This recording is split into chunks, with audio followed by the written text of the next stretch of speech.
Hello, welcome back to the Phantom Diary channel. I'm sure there are many of you listening to my stories to fall asleep. Before we start, write in the comments what country you're listening from. If you feel fear, you should like and subscribe this channel. So, let's go. We'd been hiking for hours before we found the perfect spot. A remote clearing deep in the woods, far from any trail, surrounded by tall, dense pines. It felt like we had the entire forest to ourselves. My friends, Jake and Emma, were excited, and I was glad to be away from the city. No distractions, no noise, just the crackling of our campfire and the quiet of the night. We set up our tents as the sun dipped behind the trees, and by the time night fell, we were sitting around the fire, roasting marshmallows. The firelight flickered against the trees, casting long shadows that danced unnaturally. The air was still, the only sound being the crackling of the fire and the occasional rustling of leaves in the distance. That's when I first heard it. A faint whisper. It was so soft I almost thought I imagined it. I glanced around, but Jake and Emma were laughing, oblivious to anything strange. I chalked it up to the wind. A few minutes later, the whispering came again, clearer this time. It was coming from the trees, just beyond the reach of the firelight. I strained to hear it, but I couldn't make out the words. "Did you hear that?" I asked, looking at Jake. He paused, his smile faltering. "What?" "There's someone out there?" Jake stood up and peered into the dark. "It's probably just an animal, or the wind." I nodded, but a knot formed in my stomach. Something about it felt wrong. Emma shrugged, unbothered, and went to fetch more firewood. As she walked into the trees, the whispers grew louder, more distinct. This time, I could almost make out a word, a name. It sounded like Emma. I stood up, my heart pounding. "Guys, I don't like this. Something's wrong." Jake looked at me, then at the darkness around us. "It's fine. You're just spooked. It's probably just the forest playing tricks." But the whispers grew louder, clearer. "Emma! Emma!" It was calling her name. "Emma!" I shouted, but she didn't answer. My stomach twisted in fear. I rushed after her, pushing through the trees, calling her name. The further I went, the darker it got. The pines closed in around me, their trunks like black sentinels. "Emma!" I shouted again, panic creeping into my voice. Suddenly, I heard her voice, soft, barely audible from somewhere ahead. "I'm here. Just a little further." I followed the sound of her voice, stepping carefully over branches and rocks, my heart racing. It felt like hours had passed, but I finally reached a small clearing. There, in the middle, was Emma, standing still, staring at something I couldn't see. "Emma!" I ran to her, grabbing her arm. "What the hell are you doing?" She didn't respond. Her eyes glazed over. Her lips parted as if she was about to speak, but all she did was whisper, "Come closer, it's waiting." A chill ran down my spine. That wasn't Emma's voice. I turned to run, but then I saw it, a figure standing at the edge of the trees, watching us. Its face was pale, stretched thin, its eyes black as coal. It grinned, the smile unnaturally wide. Before I could move, it spoke. "You're not leaving." I yanked Emma's arm and pulled her away, heart pounding in my chest. She seemed to snap out of her trance, her eyes wide with fear. "What is that?" she gasped. I didn't answer. I didn't need to. We ran back toward the camp as fast as we could, the whispers following us, echoing in the trees. When we finally burst into the clearing, Jake was standing by the fire, looking around in confusion. "What the hell happened?" Jake asked. I didn't know how to explain it, but I wasn't going to stick around to find out. "We need to leave, now." We packed up in a frenzy, not caring about the mess we made. As we piled into the car and drove away, I looked back at the forest. In the distance, between the trees, I saw a figure watching us. A shadow, its eyes glowing faintly in the dark. We never spoke about that night again, but every time I pass by the woods, I hear the whispers, calling my name. It was supposed to be an easy, fun camping trip. Just me, Ben, and Sarah. We'd heard about a beautiful spot deep in the forest, far away from any crowded campsites.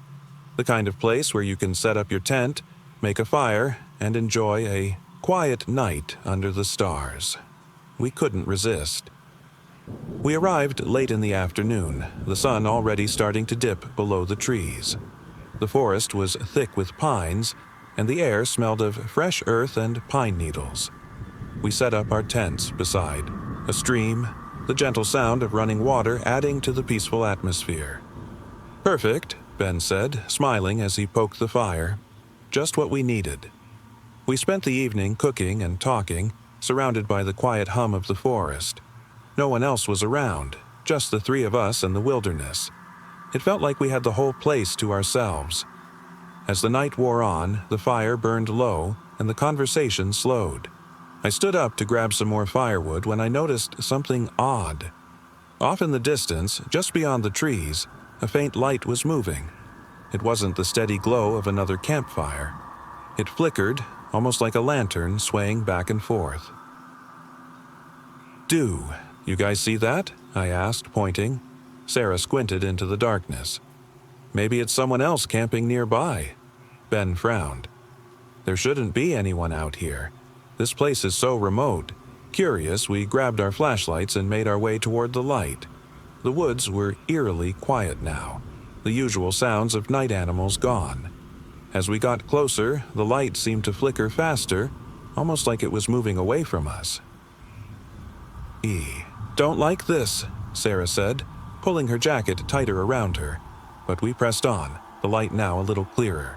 It was a lantern, hanging from a post, casting a soft glow that illuminated a narrow, overgrown trail.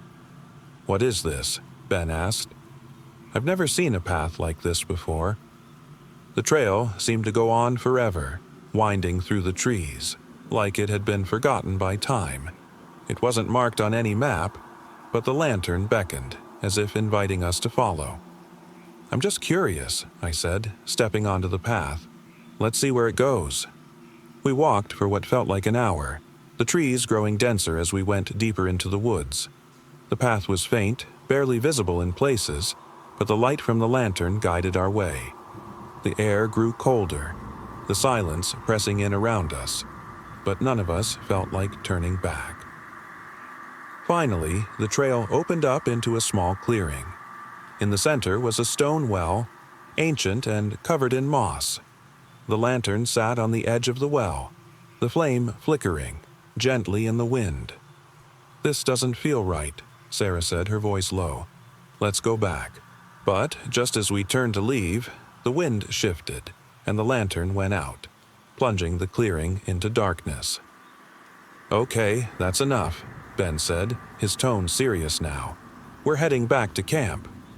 We hurried back down the trail, the darkness around us growing thicker, the path harder to follow. But after only a few minutes, we heard it. A low, soft hum, like a melody carried by the wind. We stopped dead in our tracks. The hum grew louder, clearer, like someone was singing, or maybe calling. It wasn't coming from the well, but from deep in the woods. It was strange, almost comforting, as if it was meant for us. But something about it felt off. I could feel my skin crawling. "We need to go," I whispered. We ran, the hum echoing in the distance, following us as we made our way back to camp. The path seemed to clear, the trees opening up as we reached our tents. We didn't stop until we were safely inside, breathing heavily. "I'm done," Sarah said, her voice trembling. "Tomorrow, we're leaving." We didn't argue. The air around us was thick with the strange hum, but eventually it faded into the night. We sat in silence, staring out into the woods, waiting for the sound to disappear. When the first light of morning broke through the trees, we packed up quickly, leaving the campsite without a word. We never spoke of the lantern or the hum again, But as we drove away, I couldn't shake the feeling that somewhere deep in the forest, the forgotten path still waited, the lantern swaying gently in the wind. It was supposed to be a relaxing weekend in the woods, just me, Sarah, and Lucas. We were miles away from the hustle and bustle of the city, camping at a remote site near a small creek. No one else was around. It was just us, the tall trees, and the quiet. By the time we set up our tents and got the fire going, the sky had started to turn dark, casting a soft purple hue over everything. The fire crackled, sending sparks into the cool night air. We laughed, shared stories, and enjoyed the peacefulness. I couldn't remember the last time I felt so far from the world. But then, as the evening wore on, things felt off. It wasn't anything specific, just a strange sense of being watched. I brushed it aside, convincing myself that it was just the woods, the strange sounds of rustling leaves, and the occasional animal moving in the distance. But then, it happened. A soft whistle, barely audible over the crackling fire, but distinct enough that we all heard it. We froze, exchanging confused looks. "Did you hear that?" Sarah whispered. I nodded. It was a slow, deliberate whistle, almost melodic, coming from the woods beyond our campsite. Not from an animal, but a person.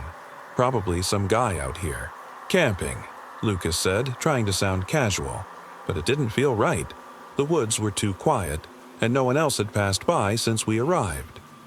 Another whistle came, this time closer, but it still didn't seem to have a direction, just lingering in the air, as if someone was standing just outside our campfire's glow. I grabbed the flashlight from the tent and stood up, shining the beam toward the trees. The light swept across the dark pines, illuminating nothing but shadows and branches. "Let's go check it out," Sarah suggested, standing up next. To me, "We can at least see if someone else is out here." Lucas hesitated, but then nodded. We moved carefully through the woods, following the sound of the whistling. It was eerily soft, almost like a song, and it seemed to lead us deeper into the trees. The further we went, the less we could hear the typical sounds of the forest. The birds were silent, and the wind had died down. Everything was still, except for that whistle. We reached a small clearing, and just as we entered, the whistling stopped. "Okay, this is freaky," Lucas said, looking around. I agreed. The silence was suffocating. But there was something else, a strange coldness in the air, even though the night wasn't particularly cold. "Let's head back," I suggested, turning around to go back to camp. Just as we began to retrace our steps, the whistle came again, louder this time.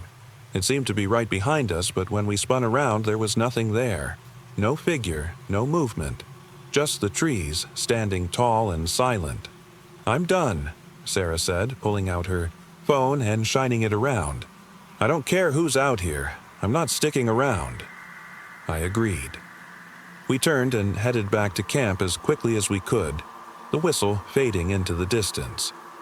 When we arrived at our campsite, the fire was still burning, but the atmosphere had completely changed. The once comforting flames now seemed small and feeble against the vast, dark forest. We huddled around the fire, trying to shake off the unsettling feeling. The night dragged on, but no more whistling came. We stayed silent, keeping the fire going, and finally, the tension began to fade. By the time the sky lightened with the first rays of dawn, we all agreed it was best to pack up and leave early. We didn't want to take any chances. As we packed our things, Sarah looked over at the trees one last time. "I swear, I saw something watching us from the edge of the woods," she said, right before we went back to camp. We all paused and looked in the direction she pointed, but there was nothing there, only the dense pines and the creeping morning light. "Maybe we were just spooked," Lucas said, though his voice didn't sound entirely convinced. We packed up quickly, eager to get out of the woods. As we left, the forest behind us stood quiet, unbothered. The whistler never returned. I wasn't much of a camper, but my friends insisted. Sarah, Tom, and I decided to go on a weekend trip to the deep woods, a place miles away from the nearest town. It was a secluded area, quiet and peaceful. The kind of place people said was perfect to disconnect and enjoy nature. The weather was nice and everything seemed to be going perfectly. We arrived in the late afternoon, set up camp, and built a fire. The trees stood tall and silent around us, their shadows stretching long into the evening. The forest smelled fresh, like damp soil and pine. We sat around the fire, roasting marshmallows, laughing, and sharing stories. The sun had set, and the sky above was a deep velvet, scattered with stars. The fire flickered and popped as we talked about everything and nothing. Then, just as Sarah was about to tell one of her usual ghost stories, we heard it. A faint rustling sound from the trees.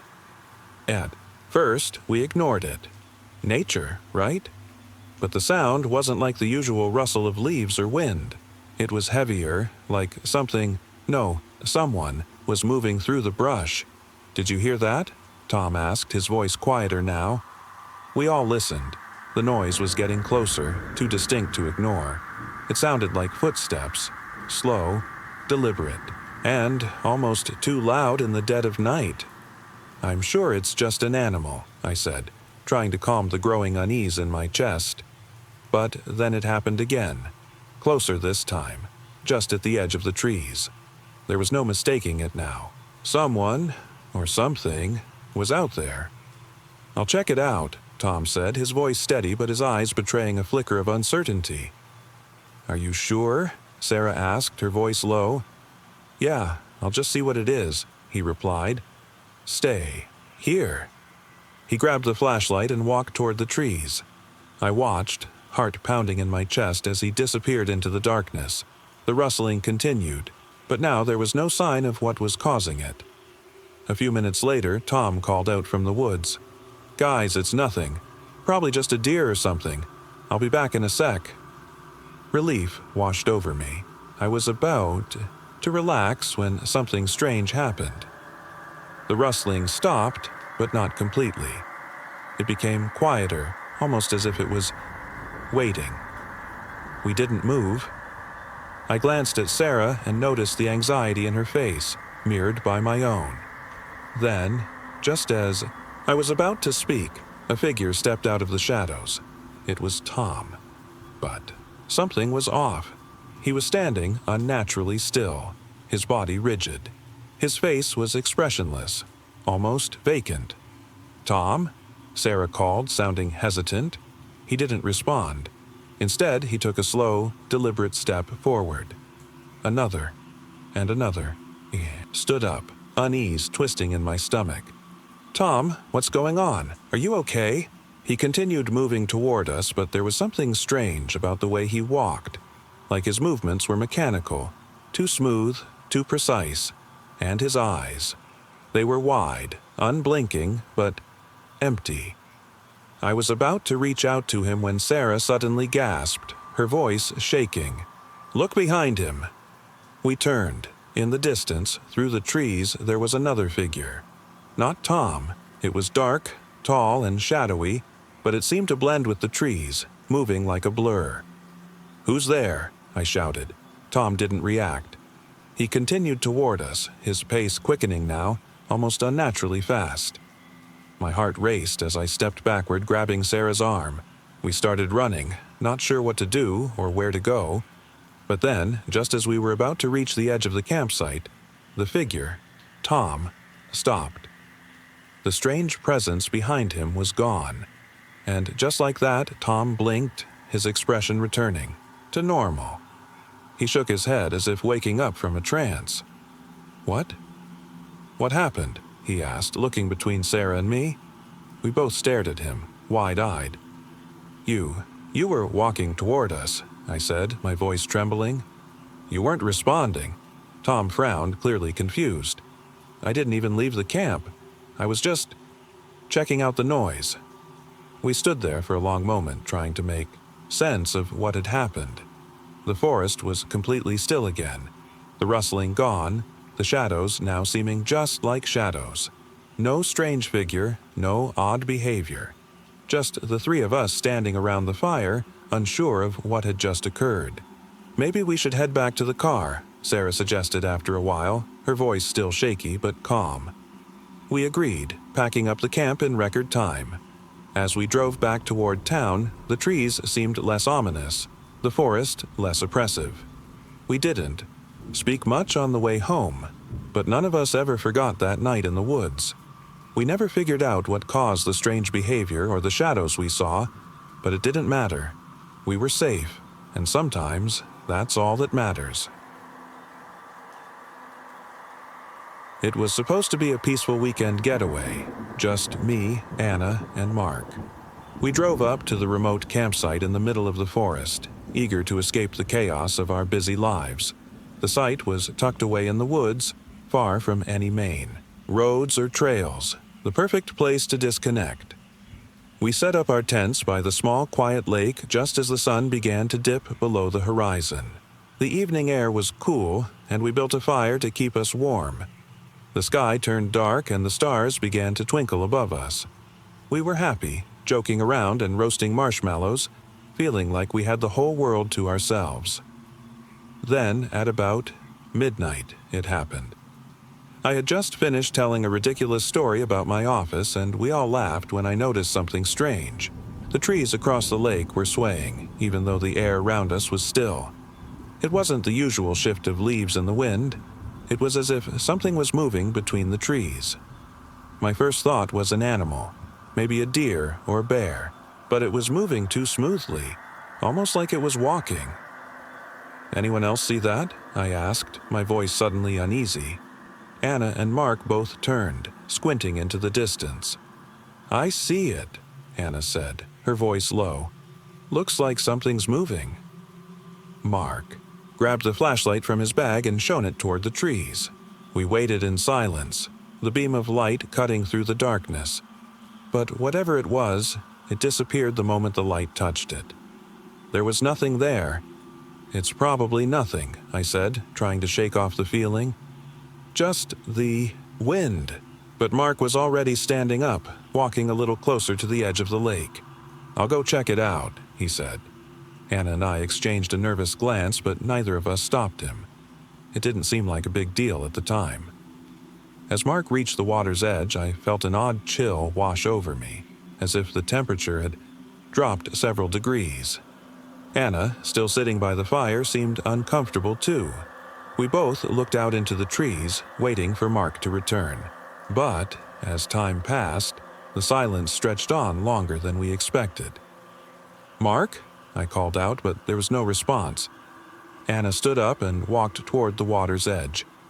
I followed her closely, feeling uneasy as I looked into the blackness of the trees. Mark had disappeared. The sound of the forest was unnervingly quiet. "Maybe he went back to the tent," I said, though I wasn't sure why he'd leave us out here alone. We turned and headed back to the campsite. But when we reached the spot where we'd left our things, there was Mark, sitting by the fire, completely calm, as if nothing had happened. "What the hell?" I said, rushing toward him. "Where did you go?" Mark looked at me with a puzzled expression. "I never left," he said. I glanced at Anna. She was just as confused as I was. Mark had been out there. We had seen him walk down by the lake, but here he was, sitting by the fire as though he hadn't moved. "You're messing with us, right?" Anna asked, her voice shaking. Mark shook his head, genuinely confused. "I swear I was sitting here the whole time. You must have seen someone else." Anna and I exchanged a look. There was no way we had imagined it. We had both seen him move toward the lake.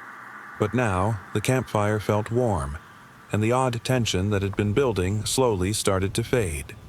Suddenly, the sound of rustling came from the other side of the campsite. Something was moving in the woods again, but this time the sound didn't feel menacing.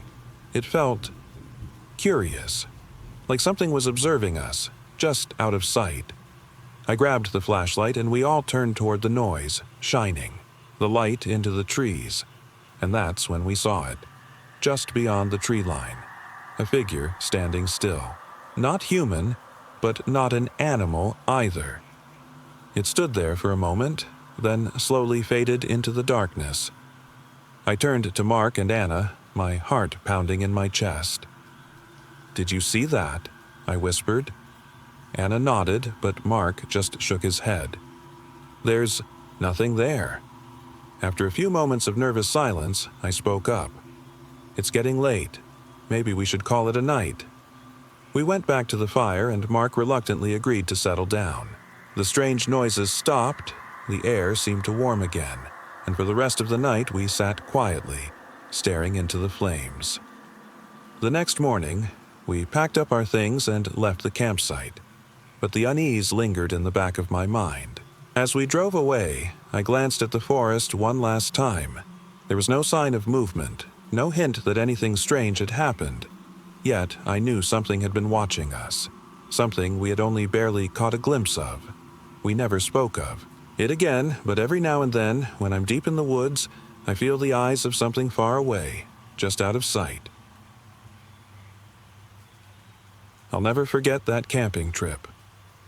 It started as an innocent weekend getaway, just me and my two friends, Chris and Ella.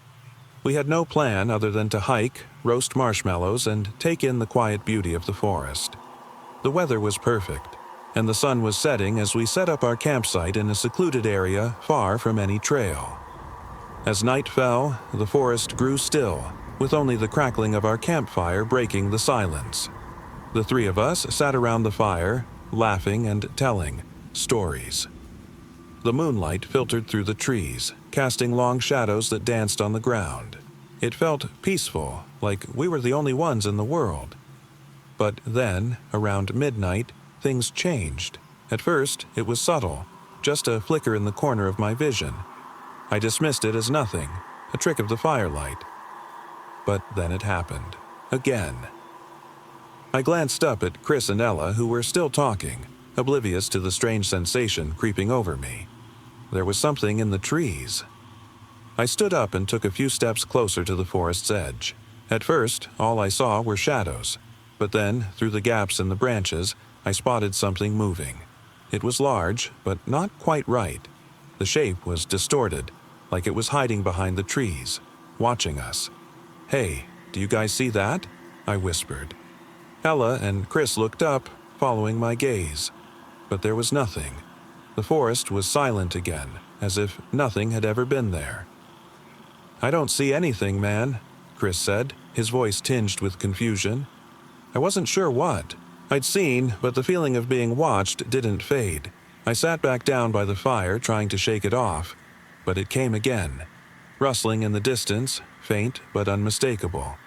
Something was moving out there, staying just beyond the light. "All right, I'm going to check it out," I said, standing up. "No way," Ella said quickly. "You're not going out there alone." Chris nodded in agreement. "Let's all go together. There's nothing out there, probably just some animals." Reluctantly, I agreed, and the three of us grabbed flashlights and ventured into the woods. The night seemed unnaturally still, the usual sounds of nature gone. No birds, no wind, nothing. We walked deeper into the trees, the beam of our flashlights cutting through the darkness. We were quiet, listening for any hint of movement. But all we could hear was the sound of our own breathing and footsteps. The farther we went, the more uncomfortable I felt. Suddenly, the rustling came again, closer this time, just behind a row of thick pine trees. We all froze. "What the hell is that?" Chris whispered. Then, without warning, a shadow darted across the beam of our flashlight. My heart skipped a beat, but when we turned toward it, the light revealed nothing but a few tree branches swaying in the breeze. We stood there, uncertain. "It's probably just a deer or something," Ella said, though her voice didn't sound convincing. Still, we couldn't shake the feeling that we weren't alone. We made our way back to camp, walking, faster now, not daring to look back at the dark woods. When we reached the site, the fire was still burning, and everything seemed normal. Almost too normal. We didn't speak about what had happened. Instead, we sat down and tried to act like nothing was wrong, though none of us could relax. The forest around us felt thicker, more alive, as if something was lurking just beyond the firelight. The night passed without incident, and by morning the strange feeling had faded. We packed up and left, but not without a shared glance that said it all. To this day, I can't explain what happened that night. We never saw anything, but the feeling of being watched never really left us. We never went back to that spot, and we never spoke of it again. The forest had its secrets, and we had learned to respect them. We didn't know what we were getting into when we decided to go camping in that remote area of the woods. It was supposed to be a relaxing weekend getaway. No cell service, just the trees, the fire, and the stars. The sun had set by the time. We reached our campsite, a small clearing surrounded by dense trees. We set up our tents, started a fire, and settled in for the night, talking and laughing as the forest seemed to wrap us in its quiet, peaceful embrace. But something wasn't right. The longer we sat by the fire, the more unsettled I felt. The woods were too still. There were no sounds, no insects buzzing, no leaves rustling in the wind, just complete silence. "What's with the quiet?" Kyle asked, noticing it too. "I don't know," I replied. "It's like everything's holding its breath." We tried to brush it off, but the unease stuck with us. We finished dinner and decided to get some sleep. But just as I was about to crawl into my tent, I heard it. A soft, faint sound from the woods behind our campsite. A twig snapping. I froze, straining my ears. Another snap, louder this time. "Did you hear that?" Jamie whispered, her voice tinged with fear. "I don't know," Kyle said, looking around nervously. "Probably just an animal." But I couldn't shake the feeling. The snaps were too deliberate, like someone, or something, was moving closer to us, step by step. I grabbed the flashlight and slowly stepped away from the fire, scanning the tree line. The beam flickered across the trunks of the trees, but there was nothing there. Still, the feeling of being watched didn't go away. "We should stay close to the fire," I suggested, my voice tight. We huddled together by the flames, the shadows of the trees stretching around us like long fingers reaching toward us. The snaps had stopped, but the silence had grown heavier. Then I saw something. Movement at the edge of the clearing. It was quick, just a flash of something dark darting between the trees. My heart skipped a beat. "What was that?" I whispered. Kyle squinted into the darkness. "Probably just a shadow. We're all tired. Let's go to bed." But I couldn't sleep. The unease gnawed at me, my mind racing with thoughts of what it could have been.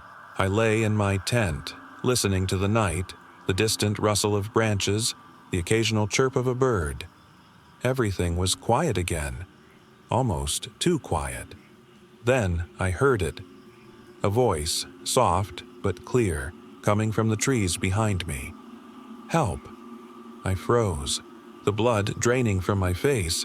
It wasn't one of us. I could hear Jamie and Kyle snoring lightly in their tents. "Help." Me. The voice came again, closer now. It sounded like a man, weak, desperate. I scrambled out of my tent, my flashlight shaking in my hands. "Kyle! Jamie!" I hissed. "Wake up!" They stumbled out of their tents, groggy and confused.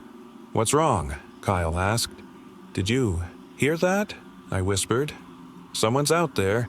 Someone needs help." They looked at each other, eyes wide with confusion. "I didn't hear anything," Jamie said, her voice trembling. I pointed toward the trees where the voice had come from. "Listen. Just listen." For a moment, all we could hear was the wind rustling the leaves. The silence was suffocating. Then, nothing. No voice, just the dark forest staring back at us. "I swear I heard it," I said, my voice tight with fear. Kyle shook his head. "Maybe it was an animal. We should go back to bed. Let's not get worked up over nothing." But I couldn't shake the feeling that something was out there, something watching us, waiting. We didn't sleep much that night, jumping at every crack of the branches, every whisper of the wind. When morning came, we were exhausted and on edge, but the strange voice hadn't returned. We packed up quickly, eager to leave the woods behind. As we made our way to the car, I glanced back at the trees one last time, and that's when I saw it. Just beyond the tree line, a figure standing motionless in the shadows. It wasn't an animal. It was a person. I blinked, and the figure was gone, swallowed by the woods. We didn't speak about it on the drive home, but I know we were all thinking the same thing. We weren't alone out there, and we never will be. I didn't expect my weekend camping trip to turn into something like this. It was supposed to be a peaceful escape into nature with my friend, Ethan. We had chosen a remote, unmarked forest, one where the trees were dense and the air smelled like pine. We set up camp by a small, quiet creek, the kind that ran smoothly, whispering in the background as we unpacked. By nightfall, the stars were bright, and the only sounds were the occasional hoot of an owl or the rustling of leaves.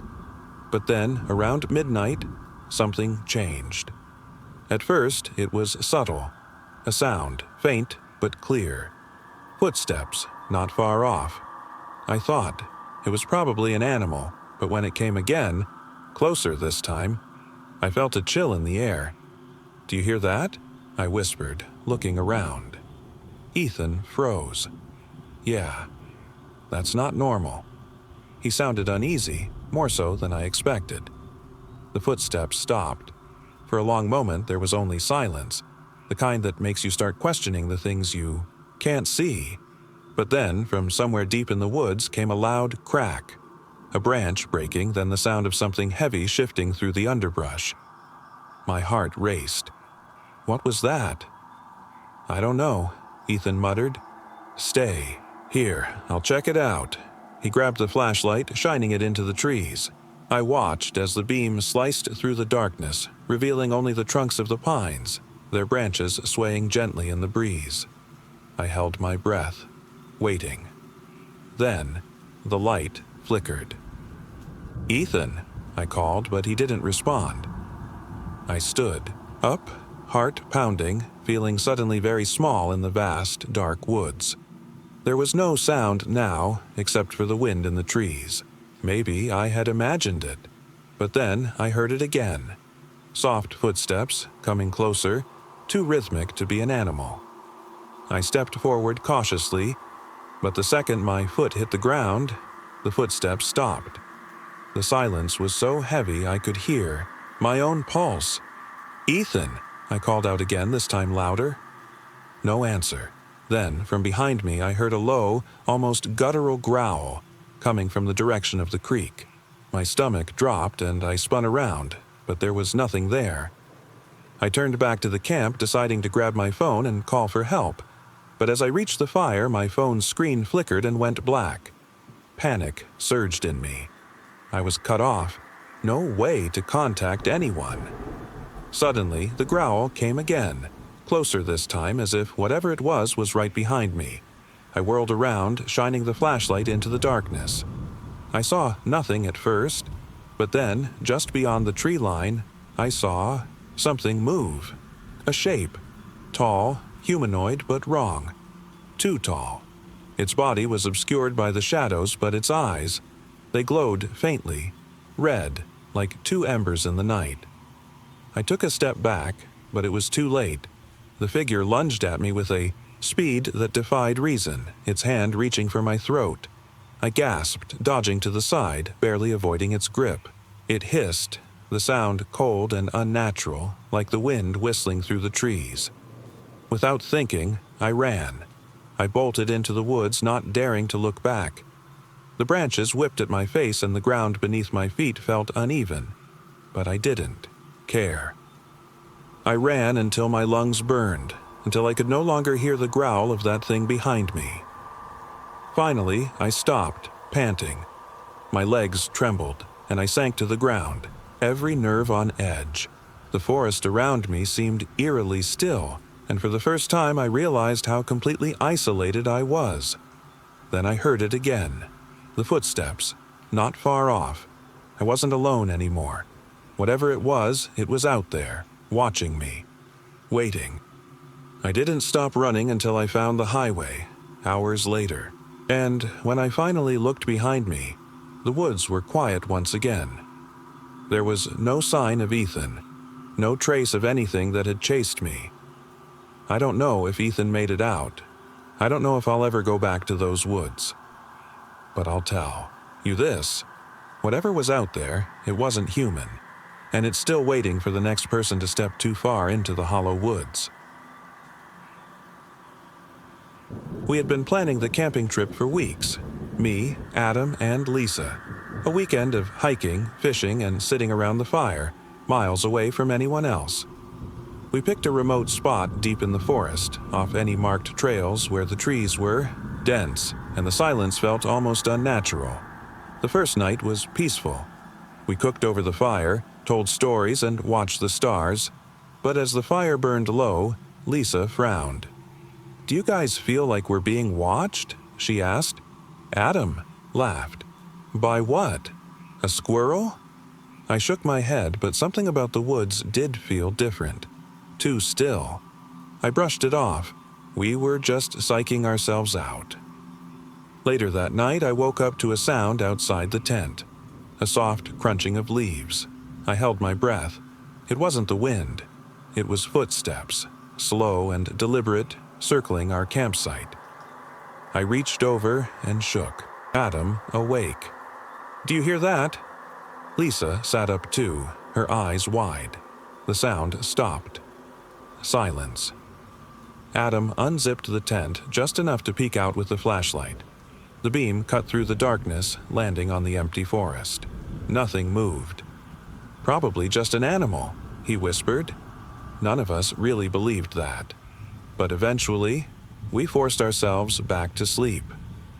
The next day, we hiked, trying to shake off the unease.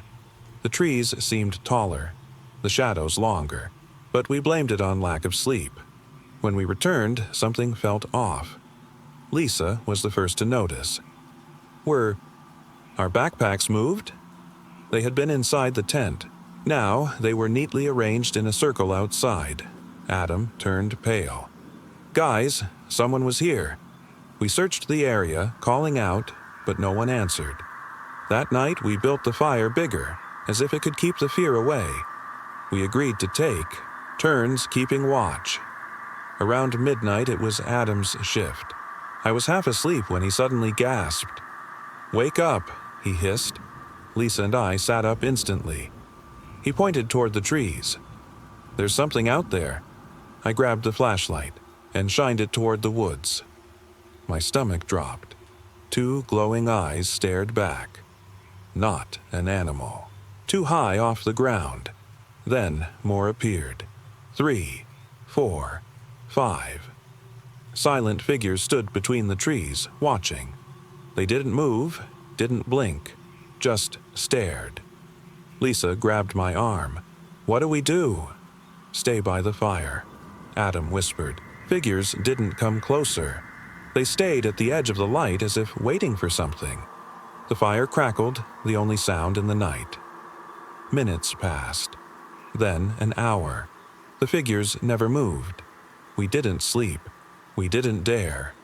As the first light of dawn broke, the figures melted back into the forest, vanishing between the trees.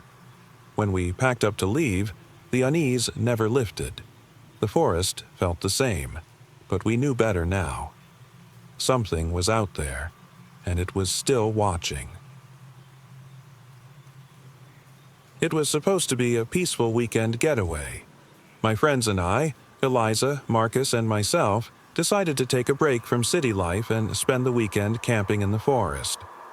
The campsite was in the middle of nowhere, far from any civilization, with only a single dirt trail leading in and out. The air smelled fresh. The birds chirped merrily, and we felt like we were a million miles away from everything. After setting up our tents, we decided to take a short hike along the forest path. The trees were tall and thick, and sunlight barely filtered through the canopy. The atmosphere was serene, the only sounds being our footsteps and the occasional rustle of leaves. As we walked, Marcus kept pointing out the different types of trees and plants, while Eliza talked about how much she needed a break from work. I felt at ease, my mind wandering with the beauty of it all. But then, as we continued down the path, something caught my eye. It wasn't anything specific, just a movement in the corner of my vision. A flicker of light, maybe, or the shadow of something shifting between the trees. It was almost too quick to notice. "Did you see that?" I asked, looking around. "What?" Eliza replied, turning back to look at me. "I swear, something moved over there," I said, pointing off the trail. But when I looked again, the area was still, the shadows unmoving. Eliza and Marcus shrugged it off. "It's probably just a squirrel or something," Marcus said. I tried to ignore it too, but the feeling of being watched lingered. We continued, walking, but the feeling didn't go away. Every so often I would catch a glimpse of movement from the corner of my eye. Each time, when I turned to look, the woods would be still. After a while, we came to a small clearing. The sun was beginning to set, and the light coming through the trees was soft and golden. We took a break, sitting on a fallen log, talking and laughing. I couldn't shake the strange feeling that we weren't alone, though. Then Marcus stood up and looked at something in the distance. "Hey, there's something up ahead. Let's go check it out." I wasn't sure, but I followed anyway. The path ahead was narrow, and the trees seemed to close in around us. The sounds of the forest grew muffled, almost like we were walking through a tunnel. As we walked, the strange feeling intensified. "What do you think it is?" Eliza asked, her voice tense. "I don't know. It's like something's off," I replied, glancing around. We reached the source of Marcus's curiosity, an old wooden sign, barely visible through the thick underbrush. It was weathered and covered in moss, but I could make out a few words. The sign read, "The Old Forest Path. Enter at your own risk." I chuckled nervously. "Risk? It's just an old sign. No big deal." But Marcus didn't look so sure. "I don't know. It's kind of creepy. Maybe we should head back." We all agreed. As we turned around and walked back toward the campsite, the strange feeling didn't fade. Every rustle in the trees seemed louder, and every shadow seemed deeper. But we kept walking, and soon enough we found our way back to the main path. When we finally made it back to our campsite, the forest felt normal again. The sky was dark, the stars twinkling above, and the sounds of the forest were familiar and soothing. We sat around the campfire roasting marshmallows, joking about how easily we'd gotten spooked. "I guess we just let our imaginations run wild," Eliza said, laughing. "Yeah, nothing to worry about," Marcus added. I smiled and nodded, but a part of me couldn't quite shake the feeling that we weren't alone in the woods. Still, there was no sign of anything strange. The path had been just a path, and the sign, probably just an old relic from the past. We spent the rest of the evening by the fire, and the night passed peacefully. Nothing happened, and the next morning, we packed up our things and left, feeling refreshed and ready to go back to the real world. As we drove away, I glanced back at the forest. The trees were quiet, the path empty. Maybe it was just our nerves, but there was one thing I couldn't explain. As we left the forest, I swore I saw a flicker of light through the trees. But it didn't matter. We made it out. Safe. And nothing bad had happened. We were 3 friends, a simple camping trip, and a weekend to disconnect from the world. I had no idea that this trip would become the stuff of nightmares. We chose a secluded spot deep in the woods. The place was tranquil, with only the sound of birds and wind rustling through the trees. We set up our tents near a small, quiet creek, the kind of place that seemed too perfect to be real. As the sun dipped below the horizon, the air grew chilly, and we gathered around the campfire, telling stories and laughing. But as night settled, the sounds of the forest started to shift. It was subtle at first, distant footsteps, something moving through the underbrush. But every time I turned to look, there was nothing there. I tried to shake it off. "It's Probably a deer or some other animal, I said, trying to convince myself. But then it happened again. This time, closer. Did you hear that? My friend Mark whispered. We all went silent. The air was still. Then, from the trees on the edge of the clearing, a figure stepped out only for a split second. A tall silhouette just standing there. I could barely make out its features, but its eyes, those eyes, glowed faintly in the darkness, like two small lanterns. "What was that?" Sarah asked, her voice barely above a whisper. I didn't want to believe it, but I saw it too. I stood, up slowly, trying to keep my voice steady. "It's probably someone else camping. Maybe we should check it out." Mark and Sarah reluctantly followed me, but the figure was gone when we reached the edge of the clearing. There was no one there, only the thick darkness of the forest. No movement, no sound, just the eerie quiet of the woods. We returned to the fire, unnerved, but not enough to leave. I kept thinking about that figure, though. It wasn't just some lost hiker. It felt wrong. Later that night, the sound of footsteps returned, but this time they were unmistakable. Someone was walking around our campsite. I could hear the crunch of leaves, the snapping of twigs, moving in a circle around us. And then came the soft, breathy whispering. Too low to make out, but definitely words. I froze, my heart pounding in my chest. "Did you hear that?" I whispered urgently. "Yes," Sarah said, eyes wide with fear. "Someone's out there." We grabbed flashlights and headed toward the noise, moving cautiously through the trees. The whispering stopped, but the footsteps were still there. It sounded like it was right behind us, no matter how fast we moved. My stomach twisted with fear. We reached the edge of the forest where the trees thinned out, and there, in the shadows of the trees, we saw it. Just for a moment, the same figure standing still, watching us from a distance. Its eyes glowed faintly, but it didn't move.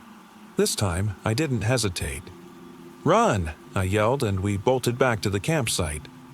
We didn't look back, but I swear I could feel it following us, just at the edge of our vision, always a step behind. When we made it back to the campfire, I turned to look at the trees again, and the figure was gone. The forest seemed to close in, the sound of the night growing even heavier. The rest of the night was a blur of fear and exhaustion. We stayed in our tents, too terrified to sleep, too terrified to even move. In the morning, we packed up as quickly as we could, and I was relieved to leave the forest behind. As we drove away, I glanced back at the woods, half expecting to see that figure standing at the edge, watching us leave. But there was nothing there. Just the trees. We never spoke of it again, but the memory of those glowing eyes still haunts me, and every time I'm near the woods, I feel like I'm being watched. We were 3 friends on a weekend camping trip deep in the woods. Myself, my brother Luke, and our friend Ben. The forest was dense, far from any main trail, and the nearest town was miles away. It was exactly what we wanted. Quiet, peaceful, and far from everything. By the time we set up our tents, the sun had begun to set. The evening air was cool, and the only sound was the crackling of the fire we built. We sat around the flames, eating and telling stories, the deep forest around us nearly silent except for the occasional rustle in the trees. It wasn't until after dark that things began to feel off. We had just finished our food when Ben, who had been unusually quiet, glanced nervously toward the tree line. "Anyone else hear that?" he asked, his voice tight. Luke and I listened. There it was, a faint rustling in the underbrush just outside the reach of our campfire light. It sounded like footsteps, but there were no animals out here. Not that late. Not this deep in the woods. Probably just some deer or something, I said, trying to brush it off. But Ben wasn't convinced. It doesn't sound like deer. The rustling stopped, replaced by the eerie quiet of the forest. For a while, we sat in silence, eyes darting to the shadows. Then, out of nowhere, we heard a soft voice. so faint it might have been the wind. Help. I froze. Luke looked at me, his expression mirroring my shock. Ben's face had gone pale. "Did you hear that?" Ben whispered. I nodded, but I couldn't speak. The voice had come from somewhere far beyond the firelight, deep in the trees. It wasn't clear enough to make out who had spoken, but it was unmistakable. Someone was calling for help. "Let's check it out," Luke said, standing up. His tone was shaky but resolute. I hesitated, but Ben grabbed my arm. "Are you crazy? It's not safe. We can't just ignore it," Luke said, already moving toward the edge of the clearing. "Stay close." Reluctantly, we followed him, stepping out into the darkness, the firelight fading quickly behind us.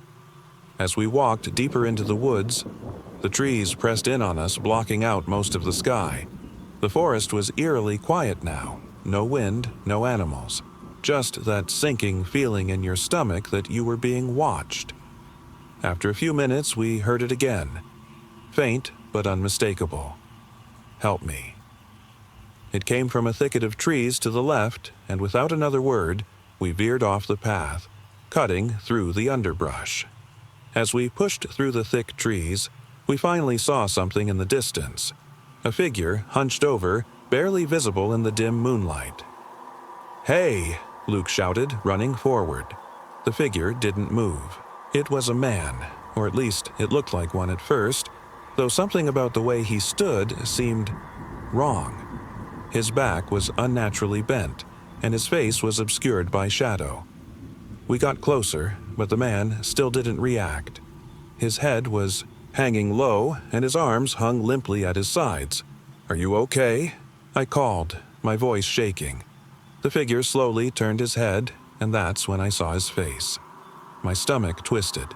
His eyes were hollow, dark pits with no light. His skin was pale, stretched thin, like it had been pulled too tight over his bones. His mouth opened in a grotesque grin, revealing sharp, yellowed teeth. Before I could react, the man lunged toward us with a screech, faster than humanly possible. I stumbled backward, but Ben screamed and pulled me away, dragging me back toward the path. We ran, adrenaline coursing through us. The man, if it was even a man, chased us, his footsteps heavy and quick. But no matter how fast we ran, we couldn't seem to escape him. His presence loomed behind us, and when I dared to look back, I saw only shadows between the trees, a blur of movement.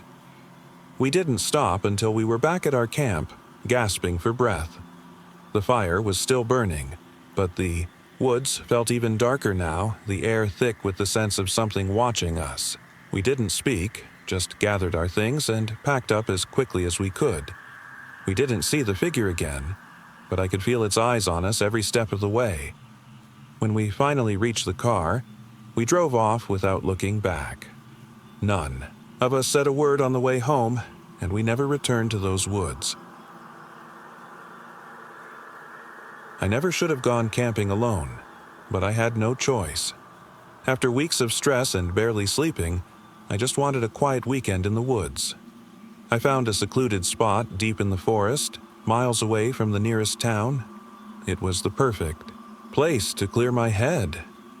I set up my tent as the sun began to set, the forest around me growing quiet except for the occasional rustle of leaves in the wind. The peace was exactly what I needed. As night fell, I sat by the campfire, roasting marshmallows and enjoying the solitude. But as the fire crackled, a strange feeling started to settle over me. It was a soft sound at first, almost like a distant whisper. I looked around, but there was no one. The wind in the trees, I thought. But it wasn't like any wind I had ever heard. This whisper was distinct, as if someone were calling me from just beyond the reach of the firelight. I told myself I was being paranoid, just the woods. But the whispers grew louder. A voice, too faint to understand, but clear enough to feel its urgency.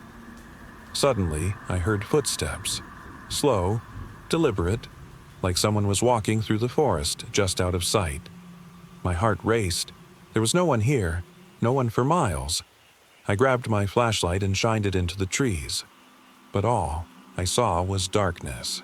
"Who's there?" I called out, trying to steady my shaking voice. No response. Just the whispers, now louder, as if they were closing in on me. I heard a twig snap behind me. I spun around, but there was nothing, only the firelight flickering against the blackness. I was alone. I had to be. I tried to calm myself, but then I heard something else, closer this time. A breath, ragged and heavy, right behind me. I whipped around, but again, nothing. The forest was still. My skin prickled, with the feeling that I was being watched. I grabbed my things, ready to leave, but then I heard it again. The whispers were now coming from all directions. They weren't words anymore. They were guttural, unintelligible sounds that seemed to swirl around me, pulling me deeper into the woods. The flashlight flickered, casting odd shadows that danced among the trees. I could see shapes moving in the darkness, tall figures that loomed just at the edge of my vision. I felt frozen, as though the woods themselves were alive, watching me, waiting for something. I backed up toward my tent, my breath coming faster as the whispers grew louder, the shapes moving closer. My heart pounded in my chest and I felt a cold chill seep into my bones. I had to leave, now. Just as I turned to run, I heard a voice, clear as day, whisper in my ear, "Stay with us." I bolted, not caring where I was going. I just needed to get away. I stumbled through the dark, branches slapping my face until I finally broke through the trees into a clearing. There, standing in the center of the clearing, was a figure. It was tall, featureless, like a shadow stitched together from the night itself. Its shape flickered like a bad signal on a TV, shifting in and out of focus. It reached out, its long dark fingers stretching toward me. I screamed and ran again, not stopping until I was back at my car. The engine roared to life as I slammed the door shut, my heart still racing. I didn't stop driving until I was miles away from that cursed forest. To this day, I don't know what I saw or heard that night. But I know one thing. The forest was never silent. The whispers still echo in my mind as if they're waiting for me to return. I never should have taken that trail. It was supposed to be a quick, scenic walk, just a few hours to enjoy the woods and clear my head. But that was before everything went wrong. I'd arrived at the campsite early, the sun still high in the sky. After setting up, I decided to follow a trail nearby. It wasn't marked on any map, but the sign at the trailhead just said, "Wilderness Trail. Enter at your own risk." I thought it was just some vague warning to keep tourists from wandering too far. As I walked deeper into the woods, the trees seemed to close in around me. The trail was narrow, twisting and turning as it led into the thick forest. I didn't mind. This was exactly what I wanted. Peace, isolation, a break from the hustle. After an hour, I noticed something odd. The path seemed to shift. A few turns. Back, I was sure I'd passed the same spot twice, but I shrugged it off. Maybe it was just my sense of direction messing with me. That's when I started hearing it. Faint whispers from deeper in the woods. I stopped and listened. The forest was still, the air thick with tension. It wasn't the wind. It sounded like voices. Muffled, as if someone was calling me. "Hello," I shouted, half laughing at how ridiculous I sounded. There was no answer, just the rustling of leaves in the wind. But as I turned to continue walking, the sound came again. Closer this time. "Hello?" I called again, stepping off the path toward the sound. I moved further into the trees, the whispers now clearer, almost desperate. They sounded like my name. "Come. Come closer." It was unsettling, but I pressed on, pushing past branches and thick underbrush until I saw something odd. A small clearing with a large moss-covered stone in the center. There was something painted on the stone, faint, almost unreadable. As I drew closer, the whispers grew louder, frantic. I could hear my name, repeating over and over. My heart pounded in my chest. I tried to turn back, but suddenly, the path behind me was gone. The woods were silent now. Too silent. No birds, no wind, just a cold stillness that felt like it was pressing in on me. The whispers stopped. In the silence, something else caught my attention. A figure. A tall, thin shadow standing just at the edge of the clearing, half hidden behind a tree. It didn't move, just watched me. My stomach churned, and a cold sweat broke out on my skin. I backed away slowly, but the figure didn't move. I kept my eyes locked on it, my pulse racing. Without warning, the figure stepped forward, emerging into the open. It was a man. No, not quite. His face was pale, ashen, with wide, dark eyes that seemed to swallow all the light. His clothes were tattered, and there was something wrong with his movements. Jerky, unnatural, like he wasn't entirely in control of himself. "Leave," the figure whispered, and though his mouth didn't move, I heard the words in my head. "Leave now." I turned and ran. The forest seemed to close in on me as I sprinted back toward the trail. The path had returned, but now it felt like it was alive, twisting and shifting as I ran, as if the woods themselves were trying to trap me. Every step I took seemed to take me further from where I needed to be. The sun was setting, casting long shadows across the forest floor. I didn't stop running until I reached the campsite, breathless and terrified. But even then, I couldn't shake the feeling that something was watching me. I packed up quickly, my hands trembling as I shoved everything into my bag. The whispers from the forest still echoed in my mind. They were faint, but they were there. I left the campsite before night fell. The last thing I saw before driving away was the entrance to the trail. Dark, silent, and waiting. My friends and I had been planning this camping trip for weeks. 5 of us, eager to escape the noise of the city and reconnect with nature. We set off on a Friday evening, our backpacks heavy with supplies, and drove to a remote spot deep in the woods. It was the kind of place most people avoided, tucked away from any real trail or campsite. The map was old and the forest was dense, but it promised solitude.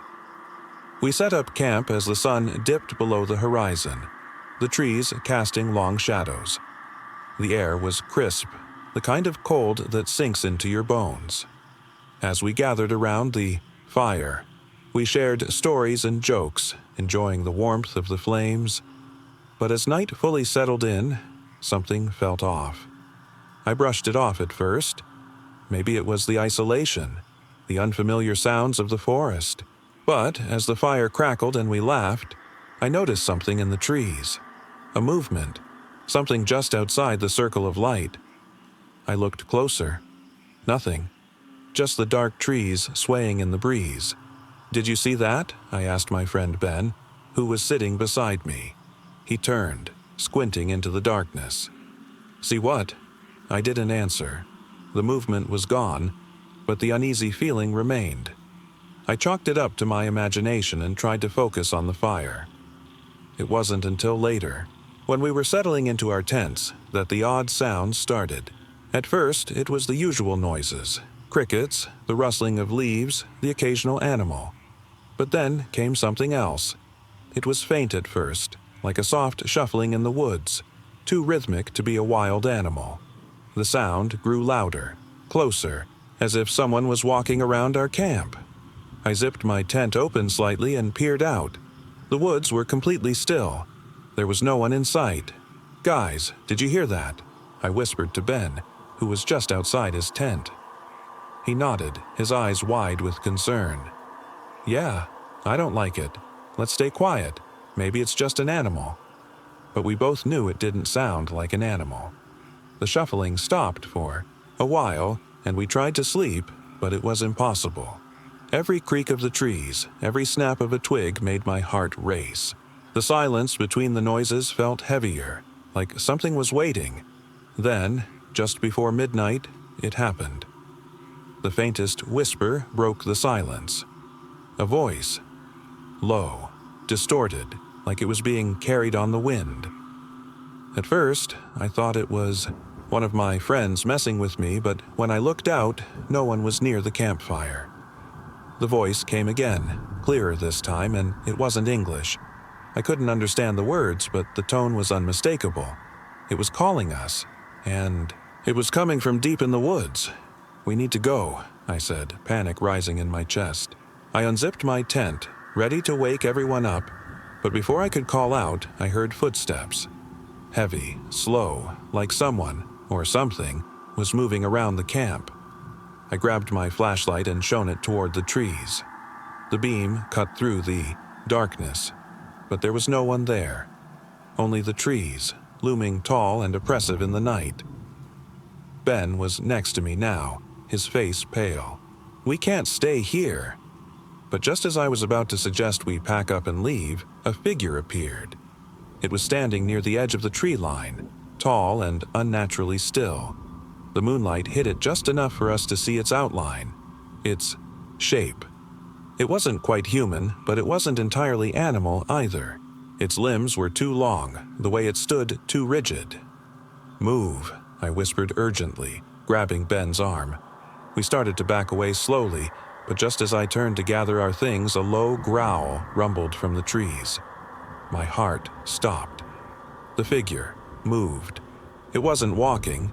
It glided like it was floating toward us, faster than I could comprehend. I shoved Ben toward the tent, telling him to grab the others. "We have to leave now." We didn't wait for anyone else to ask questions. We tore down the tents in a panic, fumbling to grab our things. The growls grew louder, closer, as though the thing was just behind us, its breath hot on our necks. We ran. We didn't look back. The forest felt like it was alive, twisting and shifting around us. We could hear the sounds of footsteps chasing us, but whenever we turned, there was no one there. It was as if the woods themselves were trapping us, pushing us deeper into the dark. When we finally reached the truck, we slammed the doors shut and sped off without a second thought. The forest behind us was quiet once more, as though nothing had ever happened. We didn't speak for the entire drive home.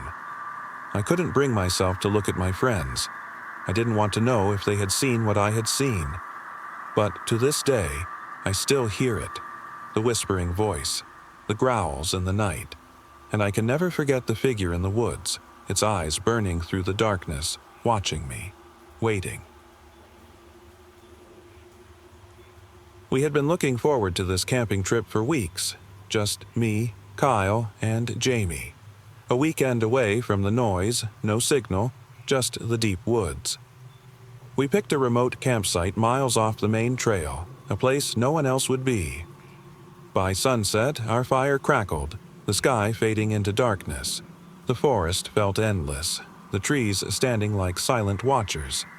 As we ate, Kyle suddenly tensed. "Did you hear that?" Jamie and I paused. A faint rustling came from the trees behind our tents, probably an animal. But then it stopped, too. Abruptly, like it was listening. We shrugged it off, but an hour later as we sat around the fire, the sound came again. Footsteps. Not the scurrying of a deer or a raccoon. These were slow, deliberate. Kyle grabbed the flashlight and aimed it at the trees. Nothing but branches shifting in the wind. "Maybe we should go to the truck," Jamie muttered. Before we could decide, the footsteps started again. This time, they circled us. I stood, gripping my pocket knife. "Hello?" My voice disappeared into the trees. Silence. Then, a crunch. Close, right behind me. I spun around. The flashlight flickered over something between the trees. A figure. Tall. Wrong. Its limbs seemed too long, its head tilted as if studying us, eyes reflecting like an animal's. Kyle swore under his breath. The thing moved, not stepping, but shifting, like a shadow bending the wrong way. Then it ran. Straight at us. Jamie screamed. Kyle dropped the flashlight. The firelight flickered wildly as we bolted for the truck. Branches slapped my face, my breath ragged. The footsteps were behind us, too fast, too heavy. We reached the truck. Kyle fumbled for the keys. I turned back. The thing stood at the tree line, motionless, watching. The engine roared to life. We tore down the dirt road, the forest swallowing our campsite behind us. Just as we reached the highway, Jamie gasped, followed her gaze. Handprints on the outside of the windows. We never went back. It was supposed to be a relaxing weekend camping trip, just me and a couple of friends in the middle of nowhere. We had decided on a remote spot deep in the forest, far away from the distractions of city life. The air was crisp, and the smell of pine and earth filled our lungs as we set up camp. The sun began to dip behind the trees, casting long shadows across the ground. The night came fast, and we gathered around the campfire, roasting marshmallows and telling stories. The crackle of the fire, the only sound around us. The only light came from the flames and the few stars that peeked through the canopy. It was peaceful, too peaceful. That's when we heard it. At first, I thought it was just the wind, a soft rustling sound like something brushing through the trees. But then it came again, this time clearer, an unmistakable whisper. It was so quiet, I almost convinced myself it was just my imagination. But when I looked at my friends, I saw that they had heard it too. Their faces were pale, eyes wide in confusion. "What was that?" Jenna asked, her voice barely above a whisper. "I don't know," I replied, trying to sound casual. "Probably just the wind." But the whisper came again, and this time it was louder, closer. It sounded like someone was right behind me, speaking just out of reach. I spun around, heart racing, but there was nothing. Just trees. "Maybe we should go to bed," Lucas said, trying to sound calm, but I could hear the tension in his voice. We all agreed, but sleep didn't come easy. The night was still, the air unnaturally cold. Every rustling leaf, every snap of a twig made my heart skip a beat. I could swear I felt eyes on me, watching from the shadows. I tried to ignore it and closed my eyes, but then the whispering started again. Soft at first, almost a lullaby, but the tone, there was something wrong with it. It wasn't the wind. It wasn't an animal. The whispers sounded like voices. My eyes shot open. The campfire had died down to embers, leaving the world around, us in deep, unnatural darkness. And there, just beyond the trees, something moved. It was a shape, shifting, blending in with the shadows. A figure that didn't belong. I blinked, and it was gone. I wasn't sure if I was imagining things, but the whispers came again. Closer this time. They seemed to be circling the camp, moving through the trees, brushing against the tent fabric like fingers. The wind picked up, and the whispers grew louder, forming words I couldn't quite make out. Suddenly, a shrill cry pierced the air. Jenna gasped and sat up, her face pale in the darkness. "Did you hear that? It sounded like a person." I was already unzipping the tent, heart hammering in my chest. We had to leave. Something wasn't right. The forest felt wrong, alive in a way that I couldn't explain. As I stepped out of the tent, the forest around us seemed to close in. The trees were taller, more menacing.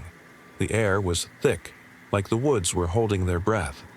And then I heard it, the unmistakable sound of footsteps behind me. I spun around, but no one was there. "Guys," I whispered urgently, "we need to go. Now." We packed up quickly, but the air felt heavy, thick with an unseen presence. I glanced at the woods again, the feeling of being watched suffocating. My breath came in short gasps as I led the group to the car. Just as we reached the clearing, I looked back one last time. Between the trees, standing perfectly still, was a figure.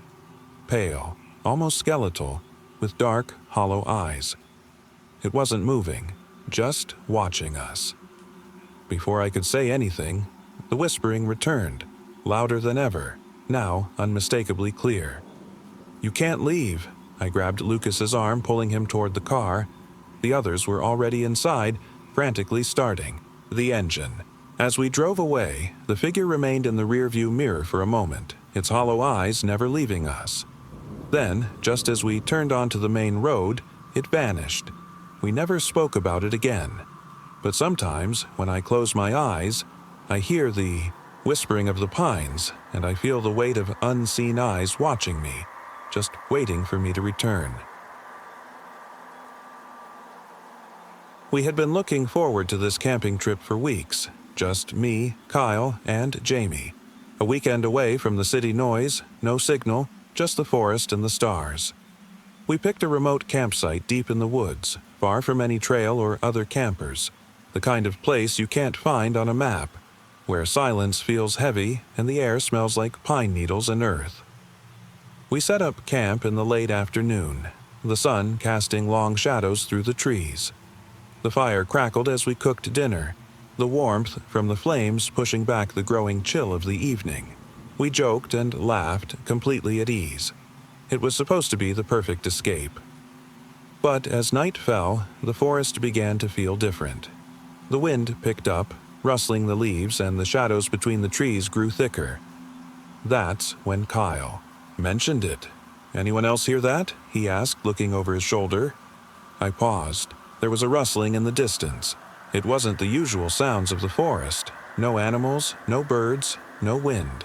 It sounded like movement, like something walking, pushing through the underbrush.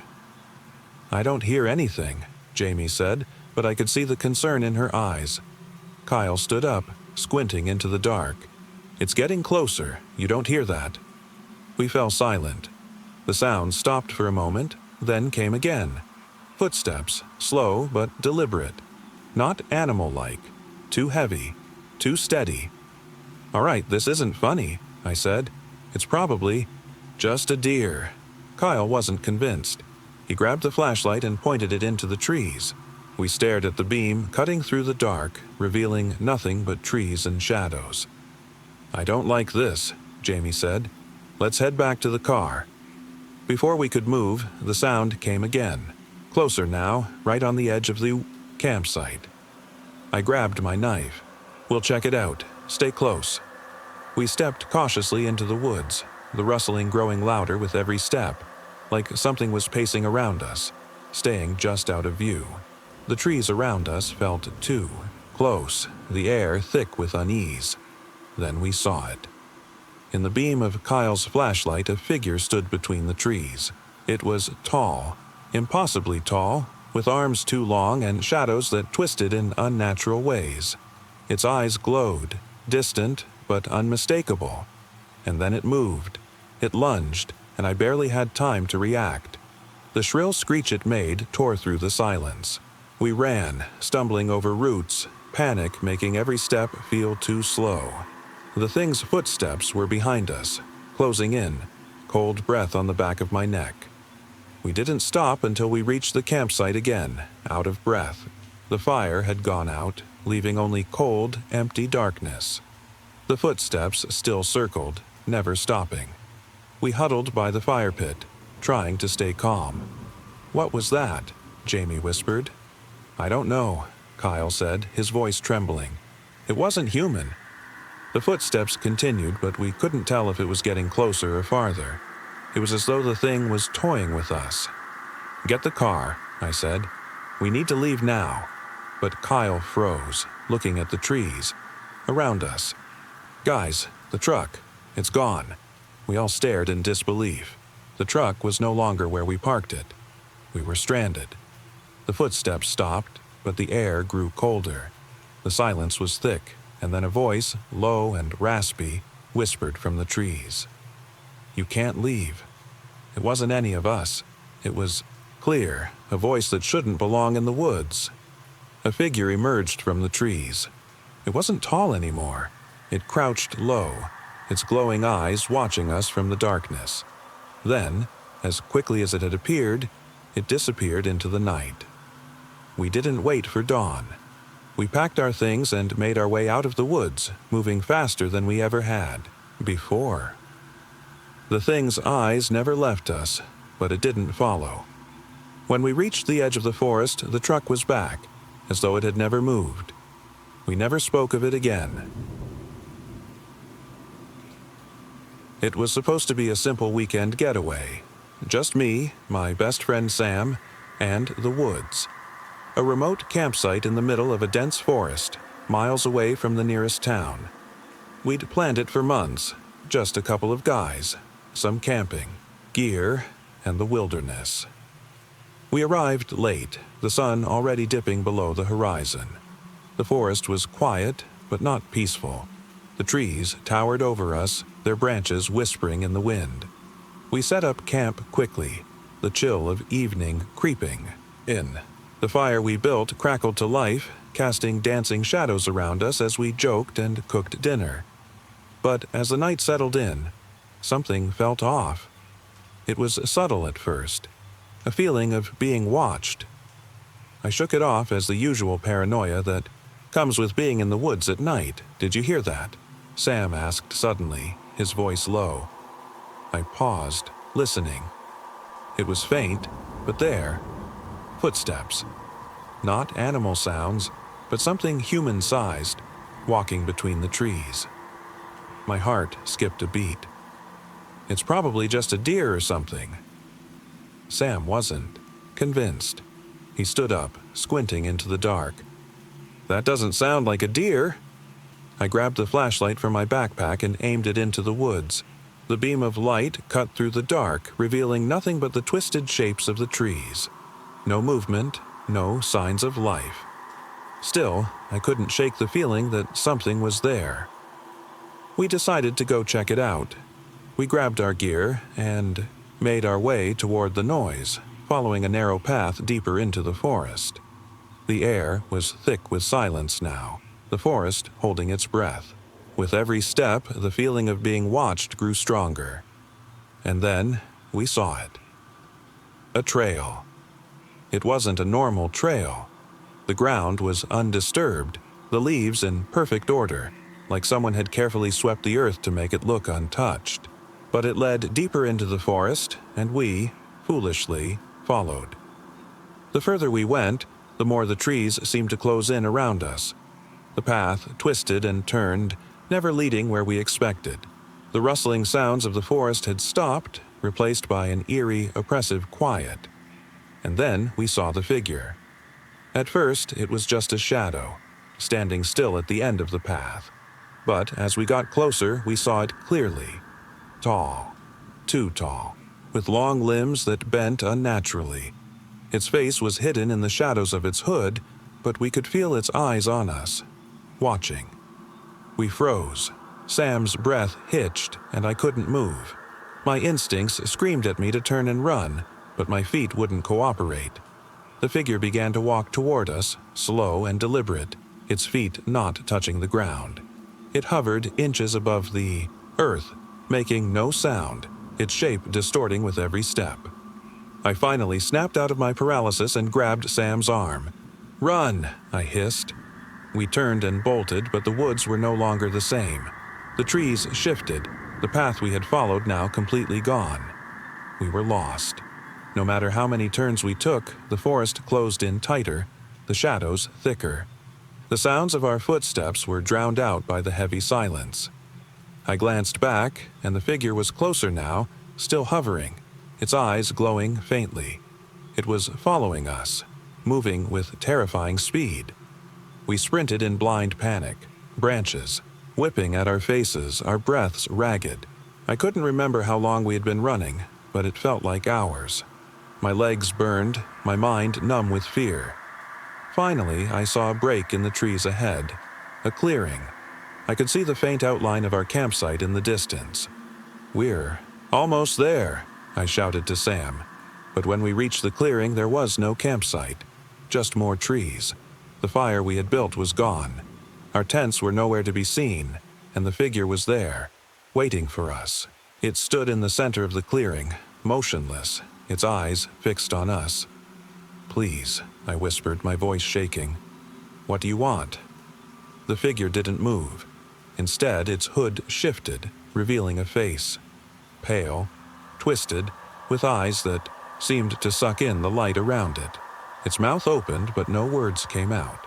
Only a low, guttural noise that made my blood run cold. And then, the figure took a step toward us.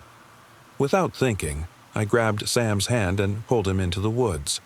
We stumbled through the darkness, no longer sure of which direction to go. The figure followed, but it didn't chase us. It stayed just far enough behind to let us think we could escape. By the time we made it back to the car, we were breathless, covered in cuts from the underbrush. I slammed the keys into the ignition, heart racing, and peeled out of the forest as fast as I could. The figure never appeared again, but I felt its eyes on me, even as we drove away. We never spoke of what happened in those woods again. But I know what I saw, and I know it wasn't a dream. The lost trail is still out there, somewhere, and I know that one day it will call to someone else. I had never liked camping, but when my friend Alex invited me to join him for a weekend in the woods, I reluctantly agreed. We went to a remote site that none of us had been to before, far from civilization, where our phones wouldn't work. Alex insisted it would be a good way to escape everything. We arrived just before sunset and set up our tent near a small creek. The evening was calm, the air cool and fresh, and the sound of the creek was soothing. We made a small fire, roasted marshmallows, and talked late into the night. Around midnight, Alex and I were still awake, lying on our backs, staring up at the stars. That's when I heard something. A faint rustle in the bushes. I thought it was a deer, but it was too rhythmic, too deliberate. The sound of someone walking. I whispered to Alex, but he was already sitting up. "Did you hear that?" he asked. His voice was tense. We both stared into the dark woods. The moonlight barely reached past the trees. It could have been anything. I thought, just an animal. But then it came again. Footsteps, slow and heavy, moving toward us. Alex grabbed the flashlight.